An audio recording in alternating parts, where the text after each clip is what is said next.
Armstrong கொலை வழக்கில் தொடர்புடையவர்களிடமிருந்து கைப்பற்றப்பட்ட நாட்டு வெடிகுண்டுகள் கொடுங்கையூர் குப்பை கிடங்கில் செயலிழப்பு செய்யப்பட்டன. கூடுதல் தகவல்களை தருகிறார் செய்தியாளர் சரவணகுமார். சரவணகுமார், வணக்கம். விவரங்கள் என்ன பகிரலாம்? ஆம்ஸ்ட்ராங் கொலை வழக்குல அன்றைய தினம், அதாவது கொலை நடந்த கடந்த மாதம் 5ஆம் தேதி, அந்த சம்பவ இடத்திலேயே இந்த ஜொமாட்டோ உணவு கொண்டு செல்லக்கூடிய அந்த பையில் இருந்து 2 நாட்டு வெடிகுண்டுகளும், அதற்கு பிறகு கொலையாளிகளை கைது செய்த பொழுது அவர் பதுங்கியிருந்த இடங்களில் இருந்து 3 நாட்டு வெடிகுண்டுகளும் பறிமுதல் செய்யப்பட்டது. மொத்தமாக 5 நாட்டு வெடிகுண்டுகள் கைப்பற்றப்பட்டது. அவர்கள், இந்த கொலையாளிகள், இரண்டாவது திட்டம், அதாவது முதல் திட்டத்துல ஆம்ஸ்ட்ராங் தப்பினால் இரண்டாவதாக நாட்டு வெடிகுண்டுகளை வீசி கொலை செய்வதற்கு அவர்கள் திட்டமிட்டிருந்தார்கள் என்று விசாரணை கண்டுபிடிக்கப்பட்டது.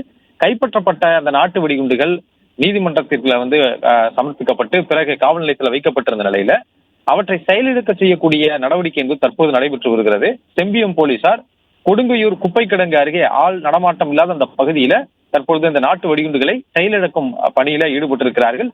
வெடிகுண்டுகளை செயலிழக்க வைக்கும் நிபுணர்கள் அவர்கள் முன்னிலையில இந்த பணி என்பது தற்பொழுது நடந்து வருகிறது.